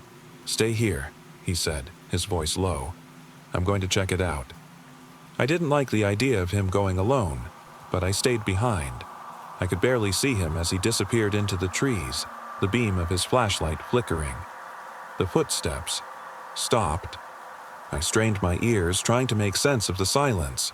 Minutes passed, stretching into what felt like hours. I was about to call out to Alex when I heard the sound of branches snapping behind me. I turned. The flashlight beam returned, but it wasn't Alex holding it. A tall figure, cloaked in dark, tattered clothing, stepped out from the shadows. The person was hunched, their face obscured, but the smell of decay filled the air. I froze, and then it spoke, softly but with a voice that made my skin crawl. "Don't go." I turned to run, but before I could move, the figure was in front of me, its eyes glowing faintly in the dark. It didn't make a sound as it moved, just a cold, suffocating presence. My heart raced. "Alex!" I screamed. Suddenly, Alex appeared. From behind the trees, his face pale, eyes wide. "What the hell is that?" he gasped. The figure just stood there, still as stone, watching us. "I don't know, but we need to go now," I yelled. We ran, not daring to look back. The woods seemed endless, every turn leading deeper into darkness. But we didn't stop until we reached the car. As soon as the doors slammed shut, we breathed in unison, feeling safe for the first time since the figure appeared. We left the campsite and never spoke of it again. But every time I go camping, I feel like something is watching me from the trees, waiting for the moment I return. It was supposed to be an ordinary camping trip. Me, my brother Mark, and our cousin Lucy headed out to a remote campsite in the woods. The place was secluded, nestled between towering trees, far from the nearest town. We hadn't seen anyone else on the drive up, and the only sound we could hear was the occasional rustle of the wind through the branches. We set up camp by a small creek, a few tents, and a crackling fire. As night began to fall, the shadows stretched long across the forest floor. The firelight flickered, casting an eerie glow on the trees. Mark started telling a ghost story, something about a hiker who disappeared in these woods years ago. "Don't scare Lucy," I joked, poking at the fire with a stick. Lucy didn't laugh. She was staring at something in the distance, her face pale. "Did you hear that?" We both stopped, turning toward the trees. A twig snapped in the woods. It was faint, but it sounded like footsteps. Slow, deliberate, as if someone was walking toward our camp. "Probably just a deer or something," I said, trying to sound convincing. But then we heard it again. Closer this time, like someone was circling our camp. Mark and I grabbed the flashlights from our packs, scanning the dark forest. There was nothing, just trees. The rustling stopped. "See?" "Nothing to worry about," I said, though the hairs on the back of my neck were standing up. We tried to relax, but it was impossible. The silence in the woods had become unnerving, the air thick with tension. A few minutes passed, then we heard it again. A soft whisper, like someone talking just out of earshot. "What was that?" Mark asked, his voice shaking now. I felt the hairs on my arms rise. "Maybe someone's lost. We should go check it out." We grabbed our flashlights and cautiously made our way toward the source of the whispers, our footsteps barely making a sound on the forest floor. The further we went, the colder it felt. The whispers turned into low murmurs, like they were coming from multiple voices. And then we saw it. At the edge of the clearing, standing motionless between the trees, was a figure. It was too tall, its shape distorted by the darkness. It didn't move as we approached, but we could feel its presence, like it was waiting for us. "Hello?" I called out, my voice barely above a whisper. There was no response.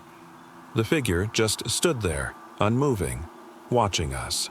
Then, without warning, it stepped back into the forest, disappearing into the blackness.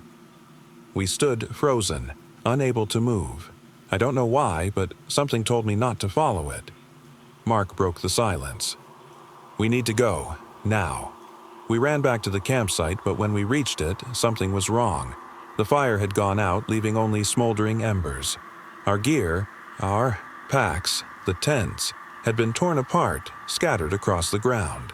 It was as if something had rifled through everything. "Who did this?" Lucy whispered, her voice trembling. There was no answer. The whispering had returned, louder this time, almost like a chant. The sound was coming from all around us. I grabbed my phone, but there was no signal. Panic started to set in. We needed to leave, but we couldn't stay in the woods any longer, not with whatever that thing was still out there. Then we heard footsteps again, slow and deliberate, just like before. This time, they were closer, much closer. Something was moving between the trees. "Run!" Mark yelled. We bolted, running as fast as we could through the woods, branches slapping at our faces. We didn't stop until we reached the edge of the clearing, out of breath and terrified. The whispers stopped. I looked back, my heart racing. There, at the very edge of the forest, stood the figure again. This time, it was holding something. A lantern, its light flickering in the dark. And then, just as suddenly as it had appeared, it vanished. We didn't stay another minute. We hiked back to the car, the woods silent once more. When we finally reached the road, we didn't look back. None of us spoke about what happened. It was like an unspoken agreement. We just drove, in silence, away from that place.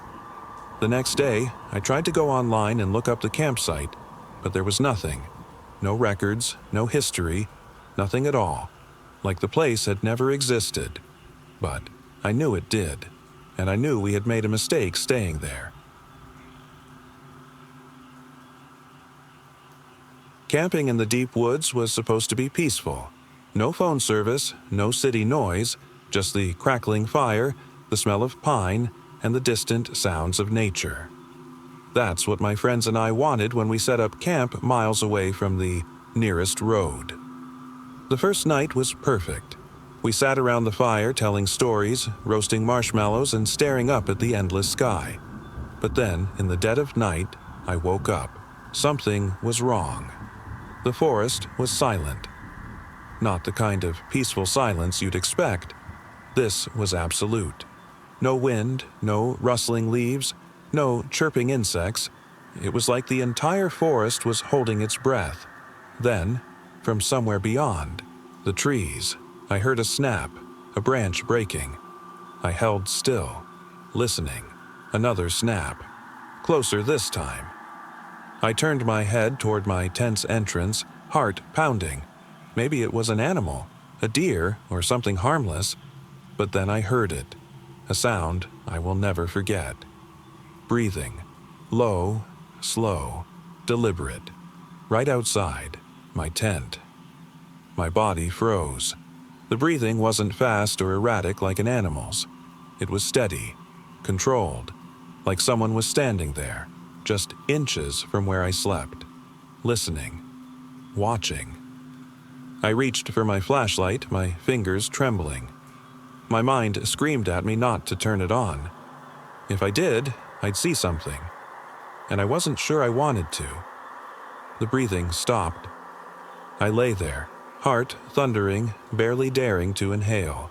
Minutes passed, maybe more, and then footsteps. Slow, heavy, circling the tent. I wanted to scream for my friends, but fear had its grip on my throat. I could only listen as the footsteps moved, past my tent, past the fire pit, then toward the others. And then, a zipper. Someone was opening one of the tents. A blood-curdling yell shattered the silence.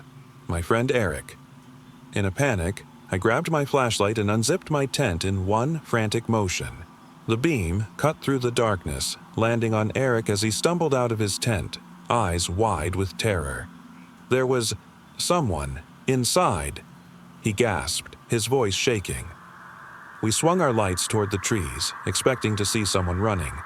But there was nothing, just the endless black of the woods. One by one, the others crawled out of their tents, shaken, confused. Eric was pale, his hands trembling as he pointed back at his tent. "It was in there," he whispered. We shined our flashlights inside. Empty. Nothing but his sleeping bag and backpack. No sign of anyone. But Eric swore he had felt something lying next to him. Something breathing. We debated leaving right then, but it was too dark, too risky. We convinced ourselves it had been a nightmare. Maybe. Just our minds playing tricks. We agreed to stay together, keep the fire burning, and wait for sunrise. None of us slept. At some point during the night, I glanced at the trees. That's when I saw them. Eyes. Not animals. They were too high, too still, reflecting our firelight, from deep within the woods, watching. I wanted to warn the others, but something in my gut told me not to speak, not to move. The eyes didn't blink. They just stared. Then, one by one, they disappeared, fading into the dark as silently as they had appeared. The moment the sun rose, we packed up and left. We didn't talk about it. We didn't look back. As we reached the car, I felt a chill run down my spine. On the back window, written in smeared dirt, were 4 words. "See you next time." We had been looking forward to this camping trip for months. My friends and I, 4 of us in total, were all nature lovers, and we'd made it a tradition to camp in the deep woods each fall. This time, we picked a secluded spot far from any trail or campsite, hoping for peace and quiet to escape the chaos of city life. We arrived at the campsite just before dusk, the air thick with the smell of pine and damp earth. The forest was dense here, trees towering like silent sentinels, and the only sounds were the wind rustling the leaves and the occasional bird call. We set up camp quickly, the campfire crackling as we roasted marshmallows and shared stories. The time the sky darkened, the forest was alive with the sounds of nocturnal creatures. The fire cast long, flickering shadows, and I couldn't shake the feeling that something was watching us. It was probably just the woods, I thought. Everything felt bigger and more alive at night. That's when we heard it, a distant thud, like something heavy hitting the ground. It wasn't thunder, and it wasn't the wind. The sound came from deep in the forest, far from our camp. We all fell silent, exchanging uneasy glances. Probably just a tree falling, Sarah said, though she didn't sound convinced. But we all agreed to ignore it. After all, it was a wild place. No reason to panic over a sound in the woods. The night wore on, but as we sat around the fire, the feeling of being watched didn't fade. Every now and then, I would glance over my shoulder into the dark beyond the campfire's glow, but I never saw anything. Just trees. Just darkness. At some point, we all went to bed, huddling in our tents. I lay awake in mine, the rustling of the trees and the chirping of crickets filling the silence. Just as I was about to drift off to sleep, I heard it again. A thud, then another, closer this time. My heart skipped a beat. I held my breath, straining to hear. It was unmistakable. Someone, or something, was moving in the woods. The sound was heavy, deliberate. Not an animal, and definitely not a falling tree. Grabbed my flashlight and unzipped the tent, cautiously stepping outside. The campfire had burned down to embers, casting a dim glow over the campsite. The woods beyond were eerily quiet now, the sounds of the forest gone. I stood still for a moment, the hairs on the back of my neck standing up. And then, there it was again. A low, guttural growl from just beyond the tree line. My breath caught in my throat. I wasn't sure if it was human or animal, but I knew I wasn't alone. I rushed back to the tent, waking my friends. "Someone's out there," I whispered. They looked at me like I was crazy. "We're just hearing things. It's probably a bear or something," Mike said, but his voice trembled. We decided to stay in the tents and wait until morning, too frightened to venture out into the dark woods. But sleep didn't come. The noises continued. Thuds, growls, and now, something scraping against the trees. It was as though something was circling the camp. My mind raced with possibilities. Wild animals, maybe. Or something worse.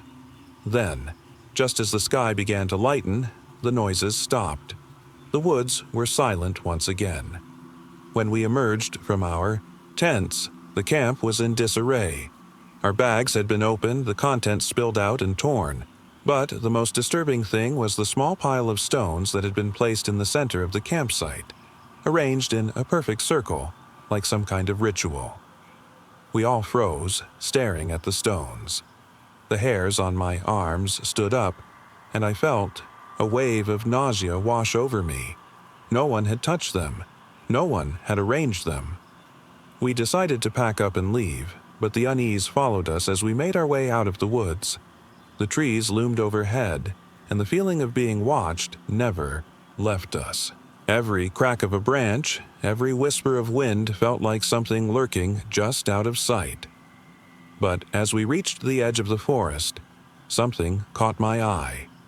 There, at the tree line, just before we left the woods for good, I saw it. A figure, standing motionless between the trees. It was tall, too tall to be human, with eyes that glowed faintly in the fading light. I froze, heart pounding in my chest. The figure didn't move, didn't speak. It just stood there, staring at us. And then, without warning, it was gone. Vanished. Into the woods as if it had never been there. We didn't speak on the way back to the car. We didn't need to. None of us had to say anything to know we weren't just dealing with the forest. There was something else out there. Something that watched. Something that waited. And whatever it wasn't done with us. It was supposed to be a relaxing weekend. Just me, Kyle, and Jamie. We headed deep into the woods, far away from civilization, for a quiet camping trip. The sun was setting when we arrived, casting long shadows as we set up camp near an old, overgrown trail. The silence of the forest was almost deafening. By nightfall, the fire crackled as we sat around it, eating and joking. But something felt off. The air grew heavy and the trees felt too close, as if watching us. Then Kyle spoke.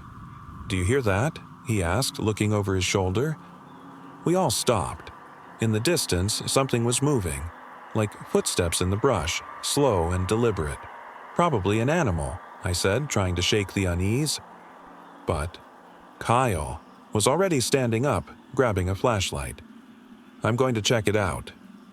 "No, stay here," Jamie said, her voice low with concern. But Kyle didn't listen. He stepped into the woods, the beam of his flashlight cutting through the dark. I stood up to follow, and Jamie reluctantly joined me. The footsteps continued, but now they were closer. Something was moving through the trees, and it wasn't an animal. It was too heavy, too steady. We reached a clearing, and that's when we saw it. A figure standing motionless between the trees. It was tall, unnaturally tall, with glowing eyes, its shape an unsettling silhouette in the dark. Before any of us could react, it moved. Fast, too fast. We turned and ran back to camp, stumbling over roots. The sound of something chasing us followed. Footsteps, louder now, closer. We reached the campsite, breathless, but the fire had gone out, leaving us in total darkness. Then we heard it again. Slow footsteps circling the camp. We huddled together, shivering. "It's watching us," Kyle whispered. I grabbed the keys to the truck. "We need to go, now." But when we looked at the spot where the truck had been, it was gone. The campsite was empty except for us. Panic surged. "It's gone," I said, my voice shaking. The footsteps stopped, replaced by a low, gravelly voice that came from the shadows. "You can't leave." We froze. The voice was unmistakable, as if it came from the forest itself. The thing appeared again, its eyes glowing faintly in the dark. It was crouching low, blending with the shadows, watching us with those unblinking eyes. We didn't dare move. The silence stretched on, thick and suffocating. Then, without warning, the figure disappeared into the trees, and with it, the oppressive air lifted. We didn't hesitate. We grabbed what we could and ran, not looking back. When we finally reached the edge of the woods, the truck was back, exactly where it had been before. We didn't talk about what happened, not once. We never returned to those woods, and we never camped again. We chose a secluded spot near a lake, far from any trails or other campers. The place was quiet, too quiet. We set up our tents by the shore and built a fire as dusk fell. The crackle of the flames and the croak of distant frogs were the only sounds. The trees around us towered like dark sentinels, and a strange, almost suffocating silence hung in the air. Around midnight, as we sat around the fire, we began hearing faint whispers. At first, I thought it was just the wind moving through the trees, but the sound seemed too deliberate. It was as if someone was speaking just beyond our camp, in the darkness. "Do you hear that?" Kyle whispered. We all stopped, listening intently. The whispers were still there, soft, unintelligible words that seemed to drift in the breeze. "It's probably animals," Jamie said, trying to brush it off, but I couldn't shake the feeling. It didn't sound like animals. The voices were too clear, too purposeful. They seemed to be moving around us just beyond the reach of the firelight. Kyle, always the curious one, grabbed a flashlight and started toward the tree line. "I'm going to check it out." "No way," I protested. "Stay here." But it was too late. He was already walking toward the edge of the camp, shining the flashlight into the woods. The whispers grew louder, closer, almost as if they were following him. "Kyle, get back here," I called out, my voice trembling. Suddenly, the whispers stopped. The air went dead silent. Not even the usual forest sounds of crickets or rustling leaves. The stillness was suffocating. We waited for what felt like an eternity. Kyle's flashlight flickered once, twice, then went out. "Kyle," Jamie called, her voice nervous. No answer. I grabbed another flashlight and ran toward where he had disappeared. The beam cut through the darkness, and that's when I saw it. Kyle was standing still, facing the trees. His back was to me. His body was rigid, unmoving, like he was frozen in place. But it wasn't his stillness that terrified me. It was the expression on his face. His eyes were wide, unblinking, and his mouth was open in a silent scream. "Kyle!" I shouted, rushing to him. As I reached out to touch his shoulder, he suddenly jerked away, spinning around with wide eyes. "Don't touch me!" he screamed, his voice hoarse. "They'll hear you." "Who will hear me?" I asked, my heart racing. "What's going on?" He backed away from me, eyes darting around the dark woods, his breath coming in short gasps.